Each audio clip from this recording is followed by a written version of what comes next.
जय हिंद दोस्तों, रक्षित खन्ना के चैनल में आपका स्वागत है। दोस्तों आज के इस वीडियो में मैं आपके लिए 6 नई जानकारियां लेकर आया हूं। जैसे कि दोस्तों आप पीछे बोर्ड पे देख रहे हैं, कौन सी 6 जानकारियां मैं आपको देने वाला हूं। सबसे पहले मैं आपको उसकी जानकारी दे देता हूं। सबसे पहली जानकारी मैं आपको दूंगा, स्कोवा की 35वीं मीटिंग में सवाल जवाब हुआ स्पर्श के कुछ पेंशनर की कम्यूटेशन के संबंध में, पेंशन रिस्टोर करने के संबंध में। जी हाँ दोस्तों, जैसा आपको पता है स्पर्श में बहुत सारी गलतियां हैं कम्यूटेशन के संबंध में। कर्मचारियों के, पेंशनर्स के, पूर्व सैनिकों के 15 साल पूरे हो चुके हैं, लेकिन तभी भी पेंशन में से कम्यूटेशन काटा जा रहा है। अब दोस्तों इसी के संबंध में स्कोवा की एक मीटिंग हुई थी, वॉलंटरी एसोसिएशन की 35वीं मीटिंग हुई थी, जिसमें सरकार से, सीजीडीए से, पीसीडीए से यह सवाल पूछा कि 15 साल होने के बाद भी पूर्व सैनिकों की पेंशन में से कम्यूटेशन का पैसा क्यों काटा जा रहा है। क्या स्पर्श में कोई गलती है? क्या गलती को सुधारा गया है? अब इस पर सीजीडीए ने क्या बताया, इसकी जानकारी मैं आपको आगे दूंगा। फिर एक और मैं आपको जानकारी दूंगा, कर्मचारियों को झटका, एनपीएस का लाभ ले लिया तो यूपीएस में नहीं जा सकेंगे। देखिए एक रिपोर्ट। जी हां दोस्तों, अगर आपने एनपीएस का लाभ ले लिया तो फिर आप यूपीएस में, यूनिफाइड पेंशन स्कीम में स्विच नहीं कर पाएंगे, फिर आपको यूपीएस का फायदा नहीं मिलेगा। इसी पे दोस्तों एक रिपोर्ट में आपको समझाऊंगा, एनपीएस पे और यूपीएस पे, इसकी जानकारी आगे दूंगा। फिर एक और मैं आपको जानकारी दूंगा, पूर्व सैनिकों के लिए एडवाइजरी जारी। अगर आपके पीपीओ में आपके जीवन साथी यानी कि वाइफ, स्पाउस या फिर डिपेंडेंट के नाम गलत हैं या फिर डेट ऑफ बर्थ गलत है, तो आप उसे कैसे सुधरवाएंगे, और अगर गलत है तो फिर इसका इफेक्ट आप पर क्या पड़ेगा, पेंशन पे कैसे इसका इफेक्ट पड़ेगा। इसकी एक लेटेस्ट एडवाइजरी है जो मैं आपको आगे समझाना चाहूंगा। फिर एक और मैं आपको जानकारी दूंगा, सरकार ने दिया कर्मचारियों और पेंशनर्स को उनका हक, साल में डीएडीआर में 2 बार वृद्धि करके आ गया डीएडीआर बढ़ोतरी का चार्ट। जी हां दोस्तों, एक चार्ट मैं आपको समझाऊंगा और यह चार्ट है डीएडीआर की बढ़ोतरी का, 1/1/16 से लेके अभी तक आपका किस प्रकार डीएडीआर को बढ़ाया गया। और सरकार कह रही है कि हम डीएडीआर में वृद्धि तो कर रहे हैं, डीएडीआर बढ़ा तो रहे हैं, दे तो रहे हैं कर्मचारियों को, पेंशनर्स को, साल में 2 बार, ऐसा सरकार का कहना है। एक चार्ट दिखाकर आगे समझाऊंगा। फिर दोस्तों एक और मैं आपको जानकारी दूंगा, 8 CPC latest update, 5 things to know. 8 CPC के बारे में 5 चीजें मैं आपको समझाऊंगा। जी हां दोस्तों, लेटेस्ट जानकारी मैं आपको दूंगा 8 सीपीसी के बारे में। 5 ऐसी चीजें मैं आपको समझाऊंगा जो दोस्तों आपको सही से समझ में आएंगी। 8 सीपीसी से संबंधित ताजा अपडेट मैं आपको दूंगा, 5 चीजें मैं आपको समझाऊंगा आगे। फिर दोस्तों लास्ट इंफॉर्मेशन मैं आपको दूंगा, कम्यूटेशन पर नुकसान कैसे, कर्मचारियों या फिर सैनिकों को। जी हां दोस्तों, कर्मचारियों को, पूर्व सैनिकों को कम्यूटेशन पे किस तरीके का नुकसान होता है अगर आपने कम्यूटेशन ले लिया। और कम्यूटेशन पर लेटेस्ट अपडेट भी मैं आपको दूंगा, वो भी कोर्ट से। क्या कम्यूटेशन का पीरियड कम होगा, 15 साल से घटकर 10 से 11 साल, 12 साल होगा, इस पर एक लेटेस्ट अपडेट भी आगे दूंगा, एक छोटी सी टेबल दिखाकर। तो दोस्तों बस यही 6 जानकारियां जो मैं आपको देने वाला हूं, नई जानकारी है, एक्यूरेट जानकारी है, इसलिए वीडियो को आप शुरू से लेकर आखिरी तक देखेगा। जानकारियों में आगे बढ़ने से पहले एक छोटी सी अपील मैं आपसे करूंगा, और अपील है चैनल सब्सक्राइब की। देखने में आया है पेंशनर्स, फैमिली पेंशनर्स, कर्मचारी वीडियो तो देख रहे हैं लेकिन शायद चैनल को सब्सक्राइब करना भूल गए हैं। ऐसे कितने पेंशनर्स हैं? 30%, और कितनों ने किया है? 69%। तो दोस्तों आप सबसे पहले चैनल को सब्सक्राइब कर लीजिएगा वीडियो को पॉज करके, ताकि आपको नई जानकारियां, नए लेटरों की जानकारियां, सबसे पहले जानकारियां आपको तुरंत मिल सके आपके फोन पर या फिर कंप्यूटर पे। तो सबसे पहले आप क्या करेंगे, चैनल को सब्सक्राइब, और लास्ट में वीडियो देखने के बाद वीडियो को शेयर, लाइक और हाइप भी जरूर कर दीजिएगा। चलते हैं दोस्तों पहली जानकारी की तरफ। पहली जानकारी मैं आपको दे रहा हूं, स्कोवा की 35वीं मीटिंग में सवाल जवाब हुआ स्पर्श के कुछ पेंशनर की कम्यूटेशन के संबंध में, पेंशन रिस्टोर करने के संबंध में। जी हां दोस्तों, एक एजेंडा रखा गया कम्यूटेशन के संबंध में। अब एजेंडा क्या रखा, पेंशन के रूपांतरण की बहाली से संबंधित मुद्दे स्पर्श पोर्टल पर डेटा बेमेल या फिर अनुपलब्ध डेटा के कारण विलंबित बहाली। जी हां दोस्तों, यानी कि स्पर्श में कुछ गलतियां चल रही हैं कम्यूटेशन पर।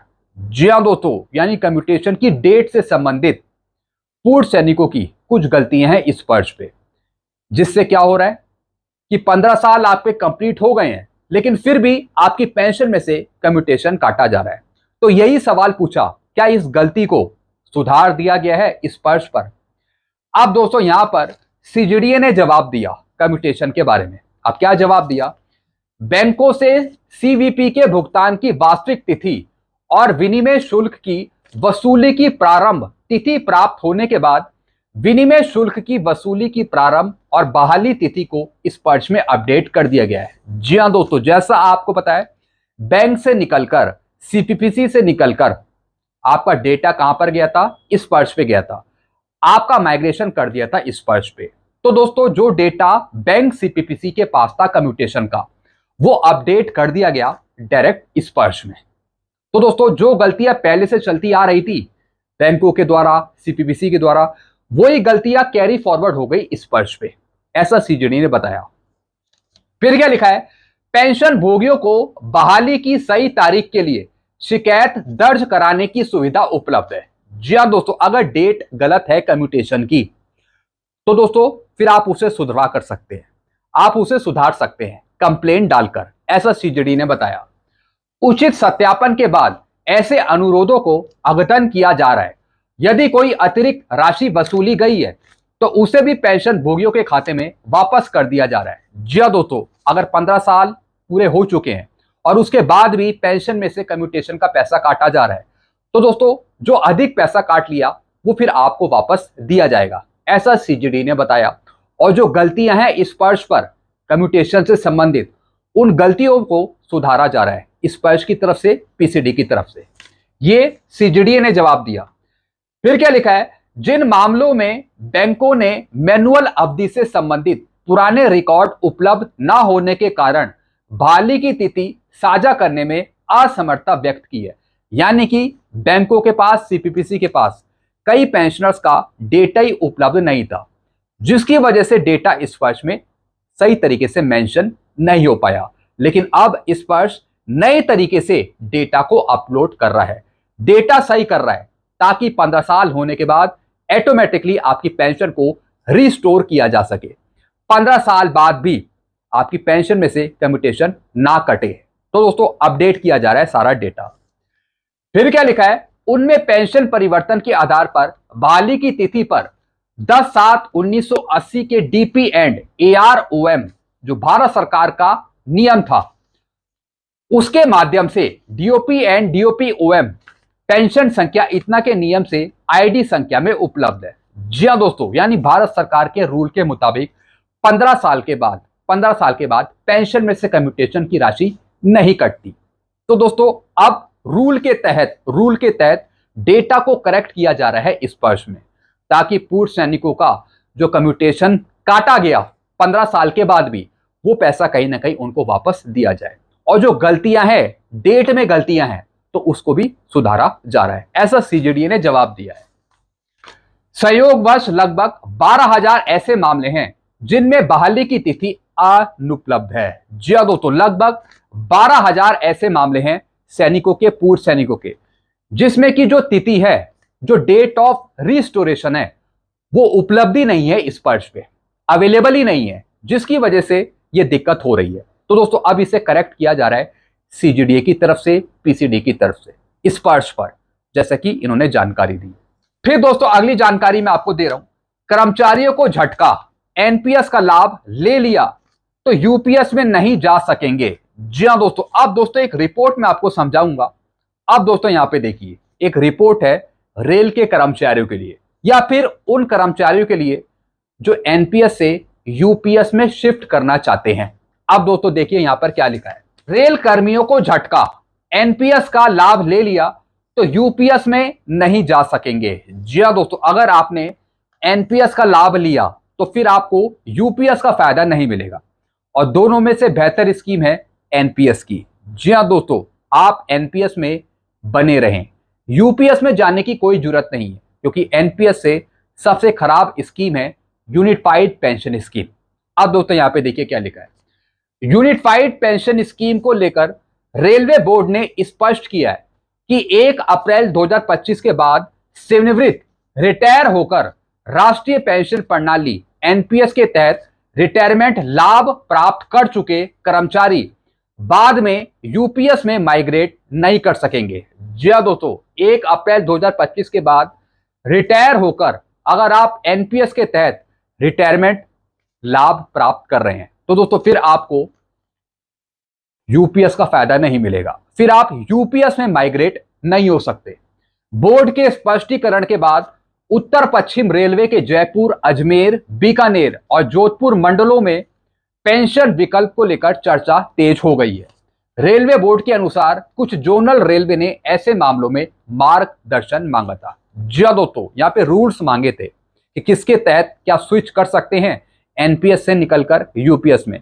लेकिन दोस्तों अगर आप 1 अप्रैल 2025 के बाद रिटायर हो गए हो और अगर आप एनपीएस के तहत रिटायरमेंट के बेनिफिट ले रहे हैं तो फिर आप यूपीएस में नहीं जा सकते, यूपीएस में आप ऑप्शन नहीं दे सकते, माइग्रेट नहीं कर सकते। यहां पे इन्होंने ये क्लैरिफाई कर दिया। चलते हैं दोस्तों अगली जानकारी की तरफ। अब दोस्तों तीसरी जानकारी है पूर्व सैनिकों के लिए एडवाइजरी जारी। आपके पीपीओ में आपके जीवन साथी यानी कि वाइफ तथा आश्रित परिवारजनों के नाम और जन्म तिथि सही करवाने के संबंध में जी हां दोस्तों एक छोटी सी एडवाइजरी जारी करी गई है। एक छोटे से लेटर है जो मैं आपको समझा रहा हूं। अब क्या लिखा है इसमें, पूर्व सैनिक कृपया ध्यान दीजिए।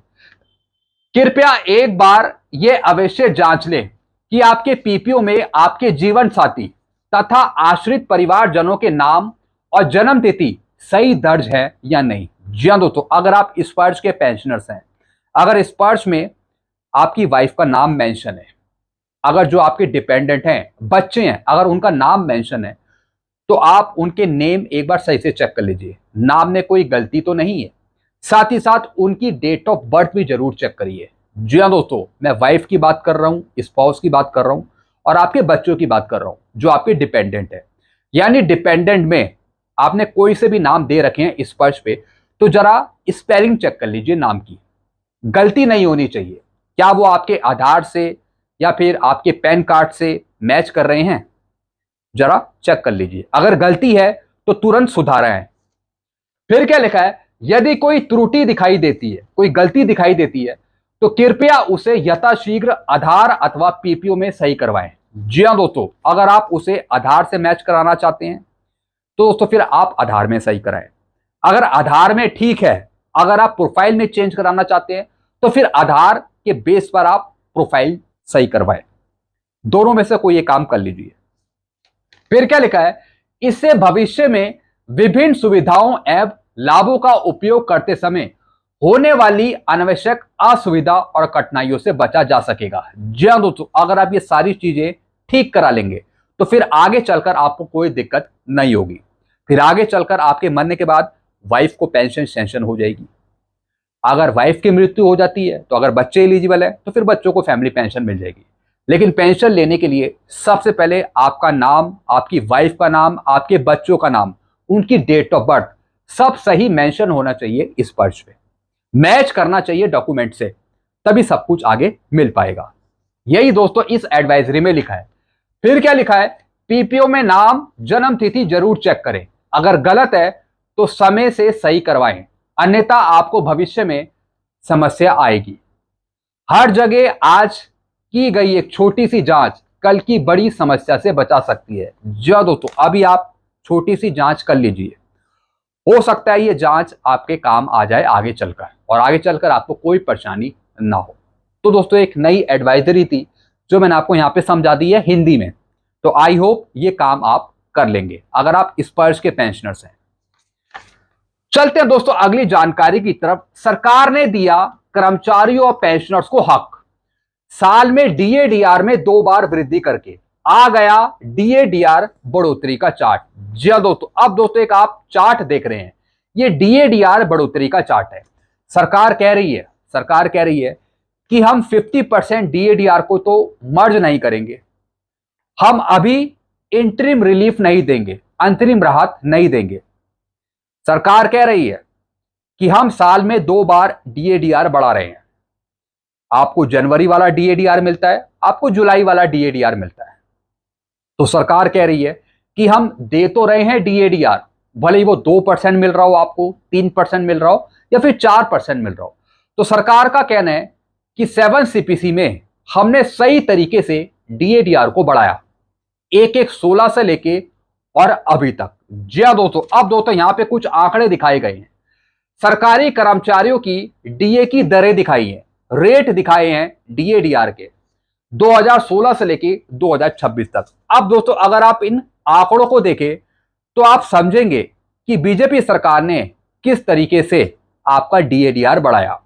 यानी मार्केट में बाहर महंगाई बहुत ज्यादा है और उस हिसाब से आपका डीएडीआर बढ़ रहा है एक 16 से या तो 2% या फिर 3% या फिर बीच में 4% बढ़ गया, फिर 2% बढ़ गया, फिर 3% बढ़ गया, 4% बढ़ गया।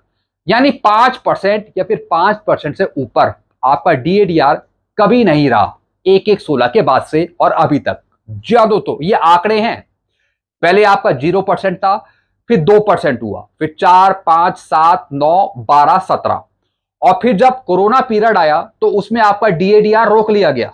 जी हाँ दोस्तों, यानी कि आपका डीएडीआर रोका गया 21%, 24% और 28% और 17% के बाद डायरेक्ट आपको दिया गया 31%। तो दोस्तों आप यहां पे देख रहे हैं कि किस तरीके से 0% से आपका डीएडीआर शुरू हुआ एक 16 से और अब आपका जुलाई 2026 में आपका सिर्फ 63% पहुंचेगा। यानी जुलाई 2026 से सिर्फ 63%। अगर हम एक 2026 से देखें तो सिर्फ 60% तक पहुंचा है आपका डीएडीआर और छठे वेतन आयोग में कितना पहुंच गया था 125% तक।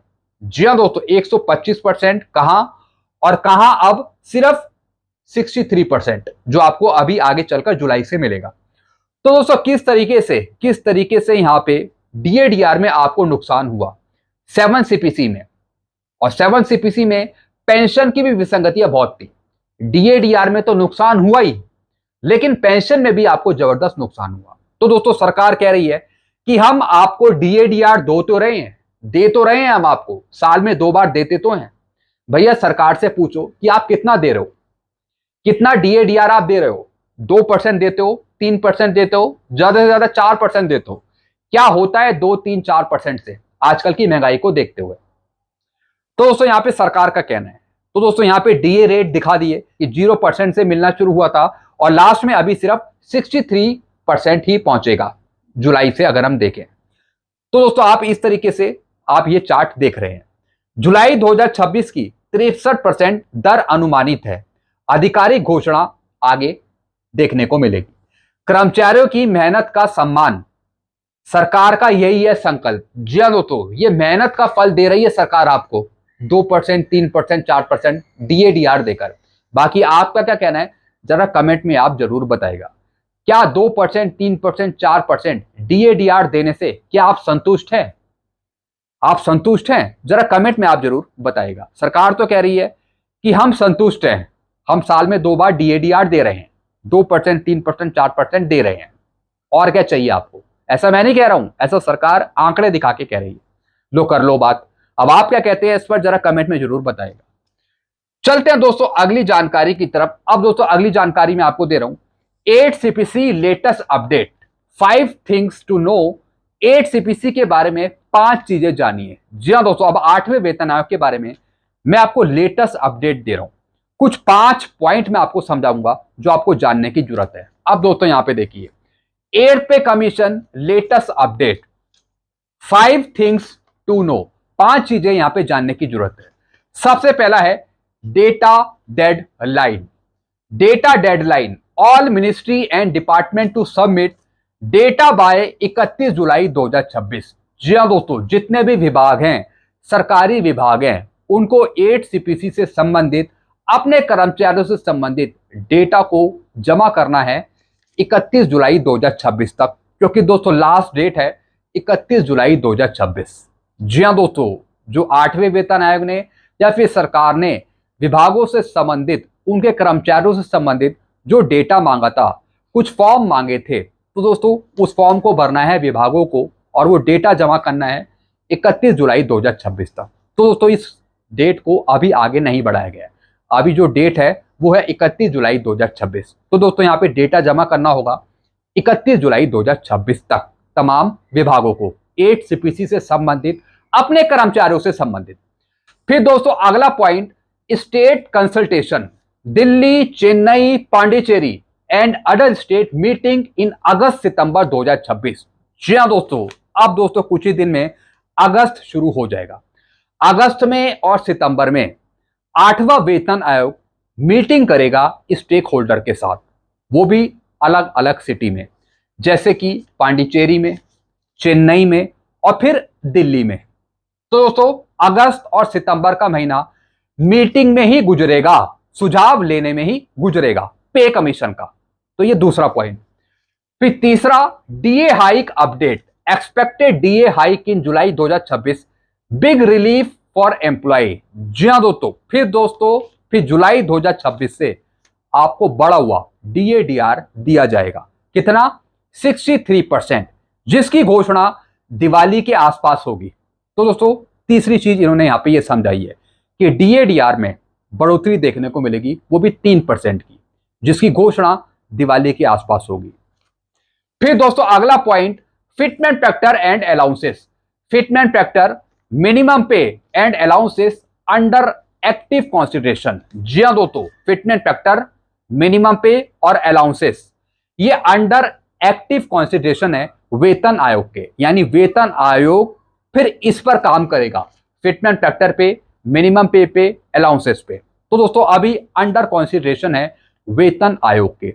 जब वेतन आयोग अपनी सारी मीटिंग को खत्म कर लेगा, जब सारी मीटिंग हो जाएगी स्टेक होल्डर के साथ, जब दिल्ली में मीटिंग खत्म हो जाएगी, पांडिचेरी में हो जाएगी, चेन्नई में हो जाएगी, जितनी भी मीटिंग हो रही है, जब वो खत्म हो जाएगी उसके बाद वेतन आयोग फिटमेंट फैक्टर, पे मैट्रिक्स, सैलरी स्ट्रक्चर, अलाउंसेस सब पर काम करेगा, अपनी सिफारिशें बनाएगा।